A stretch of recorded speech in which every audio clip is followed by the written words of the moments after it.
Hi, I'm Eric. I like salmon. Uh, The book we're doing today is, I have right next to me, The Giver by Lowry, probably. Lewis Lowry. Very classical dystopian book. And I do doubt there's and I think there's very few of you who didn't read this book. But still, Eric, can you just quickly summarize the book? Thank you. So basically, right? In this world, most people they don't feel real emotions. They can't see color. It's just really bland and it's a plain lifestyle. But one day, this kid called Jonas, he can suddenly see all the things that other people can't see, seeing the colors, feeling emotions, and and this is a dystopian society. And what happens is that each child, when they become 12, I think, when they become 12, they get a their own job in the community, maybe a nurse or something like that. Jonas becomes the receiver, which is a really important job, and we'll talk more about it later in this video. But his job revolves around his ability to see things that other people can't. Right, sweet. So yeah, again, I think this is the most dystopian of the dystopian novels there. It is such a classic, honestly. What are some things that stood out to you guys while reading the book? Well, obviously, the first thing when people they know about the book, and when someone asks, "Oh, what's this book about?" they're gonna say it's about a society where everybody's basically following the exact same rules, and you can't do anything out of line. You can't it's just very government controlled, I feel like. Yeah, not only that, there's also kind of there's other element to the book where the characters, as I said earlier, they can't feel real love or real emotions, and they can't feel temperatures. They can't see colors. It's a really bland world where they live, but for them it's perfectly normal. Yeah, because they're pretty content because they were born into it.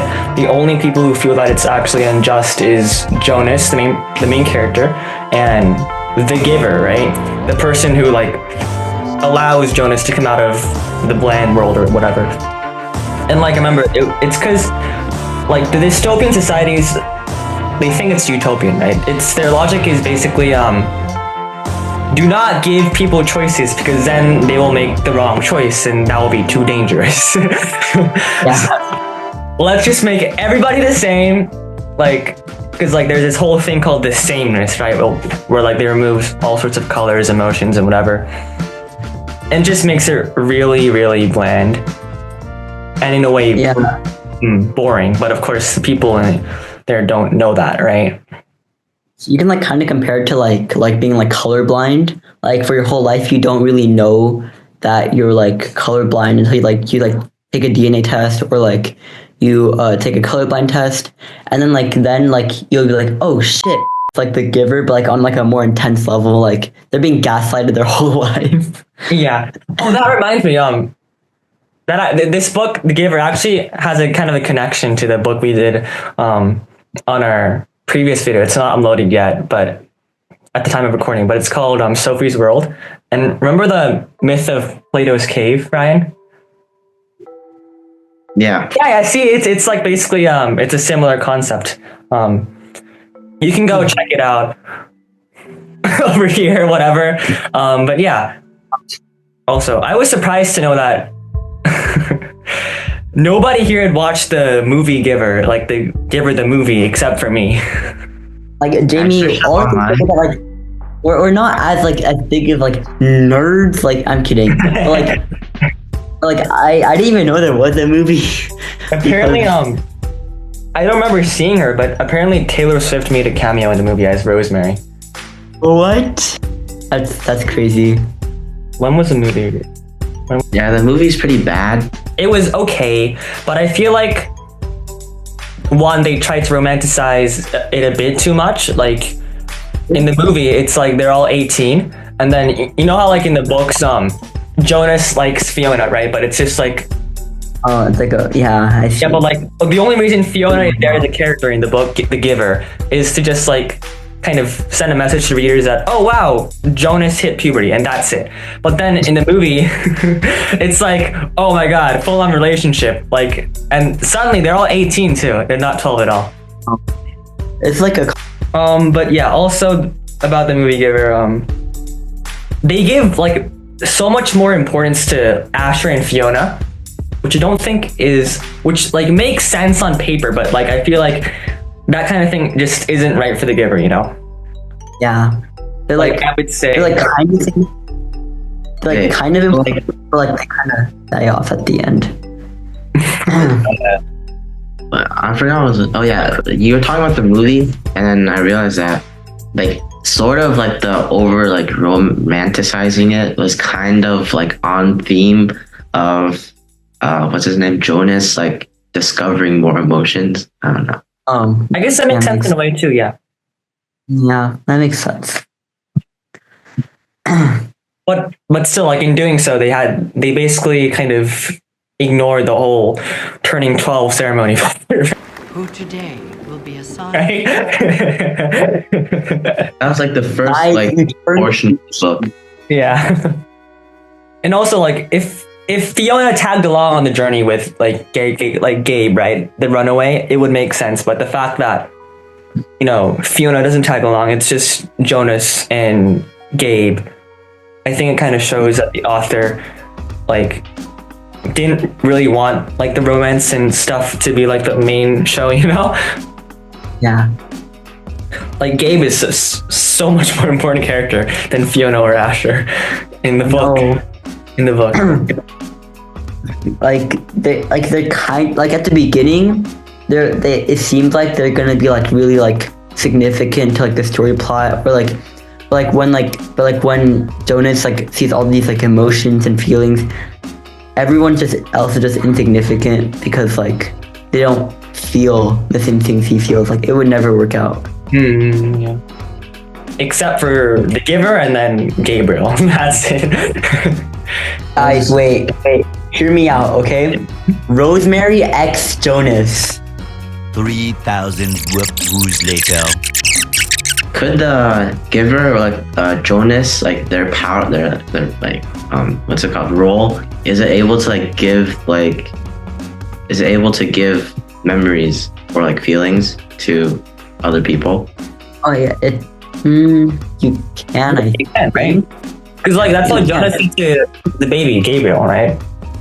Yeah. like I'm not sure if that's because like Gabriel's like special, like he can also see, or like because he can just do it. Special, to he's anyone. special. He has pale eyes, remember? That's what the book said. Yeah, I know, but like is the reason why Jonas is able to like transfer the memories because of that, or is it just like he can transfer to anyone? I think pale eyes is like a sign of like, you know, able to be receiver. Because like the book mentions, like will they able to replace Jonas when Jonas runs away? And then they mentioned like a girl named Catherine, I think, who's like only 6 but has the same pale eyes. And they were like, oh, she's too young. She can do it, but she's too young right now, so they can't replace Jonas, well, when he's gone. But the memories will be unhinged and freed. So only people with pale eyes can see it then, because then they'd be receivers, right? Yeah, like receiver candidates, I assume. Also, I remember the thing I wanted to talk about. The ending of the book Giver. Oh yeah, Like these runners with Gabe and then he goes into the Elsewhere, right? yeah. So Yeah, like that's how. I that's how it thought went. The Giver was a standalone novel, but apparently it's actually a series as part of a quartet called the Giver Quartet. And it's like I think it's It the is. Giver, Gathering Blue, Messenger, and Sun, and then Sun is like the one that ties everything all together. Whereas like Gathering Blue plus Messenger is like an entirely different thing from the Giver. But this really interested me because like on the internet I found like people saying like, you know, there were some schools that used the Giver as like their kind of literature book thingy thing for like middle school or whatever, right? And the Yeah. teacher would always say, the ending was Jonas dying because he was hallucinating and experiencing his first memory that he got from the giver, and like, and so people kept saying. The quote-unquote teachers kept on saying Jonas died at the end of the book, but then in the fourth book of the quartet, Sun, Jonas is alive and well. And so the actual meaning of Jonas going on a sled with runners wasn't like some complicated, literary thing with Yeah. He was literally on a sled. Exactly, you know what I mean? Something I thought was interesting was like if the receiver or the giver dies, all the memories get like released, and they go to like everyone else. Like that's why like when Rosemary died, like everyone had like a minor like moment where like they could like feel emotions. Right. Because they received memories. I think like the biggest the biggest thing in this book is that like no one feels emotion, sees colors. It's really crazy when you think about it. Like, do they just like see like a world of gray and like it's like lifeless, but like to them it's like normal?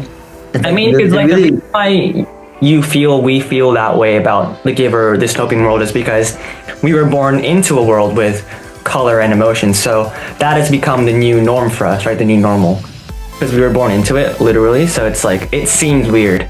But from their perspective, a world with colors and emotions would be weird, right? And very overwhelming. That's quite interesting to think about. Because like imagine like you're born and like since you're like imagine you're in like a study and they test on a baby and they keep telling this baby like during childhood, oh, this color, which is red, is green. And like he grows up thinking red is green, and he's forever gonna think that's true. And then Exactly. that'd be so weird. It really like opens our like eyes to like what like colorblind people and like deaf people like go through. Like they don't know what like color looks like or like what sound looks like. It's really crazy. I mean, but like at least they know the absence, right?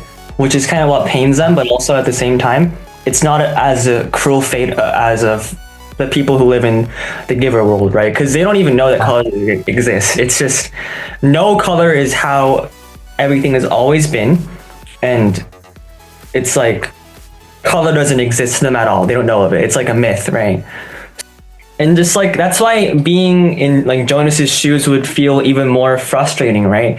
Knowing that everybody is like content with the thing they have, but then only he knows the thing that they don't have. It's like, come on, guys, wake up. There's so much more in the world that like they don't know about, and like Jonas is probably like we see this in the book too. Like they're playing like a little game, and then Jonas just like thinks of like war and stuff. It's kind of heartbreaking because Jonas is like blessed, but he's also cursed because like he gets like to see like the good emotions, but also like the bad. He sees like both the good and the bad, rather than like just like the like nothing. But oh my god, a relationship, between pain and pleasure. So related to the theme of memory, like because like the book is like there's a lot related to memories, right? And how it like how feelings come with it. And so like I remember when he first experiences like memories of war, and he also gets experiences of like other stuff that were pretty happy. And so like there's a lot of like there's two ends of the not spectrum. Is that the right word to use? Or yeah, I think that's right. That's why Rosemary like decided to release, right? She signed up for release because the Giver made a mistake by only giving her all the good stuff at the beginning, making her think, oh wow, this thing we don't have is only good and good and good and good. And she didn't know pain existed, right? Yeah, like, it's kind of like sad in a way. It's kind of sad in a way. It is. Like, yeah. Because like you're simultaneously like blessed and cursed, and like no one else knows about it, and you can't tell anyone else because it's like forbidden. Right. Oh wait, I just realized something. if Rosemary is the giver's daughter, who is the giver's wife? The giver's spouse is never mentioned. Like, Wait, I thought like there's no like. I thought you get the child from like the nursery. yeah, but like, it's the wife. like adopted child and adopted spouse, you can say. Because like spouse, it's like it isn't based on love. It's like assigned, right? Yeah. Like, do you think maybe his wife also saw color? Cause like a relationship where someone can like see and someone cannot see, it would not work out at all. Yeah, I think that's what the giver mentioned, right? Because he was like, it was very hard for him because he can't tell anything to like his wife or anybody, right? That's true. Like, how does he No, feel about that? it was definitely, yeah, I think so. How was it being on the channel today? All right, go. We have less than a minute. It was really great. You guys remind me of peanut butter and jelly. I don't know why. Like PB and J, like R and like R and J, like you guys. Peanut butter and jelly. J and R books. Oh, all right. Bye guys.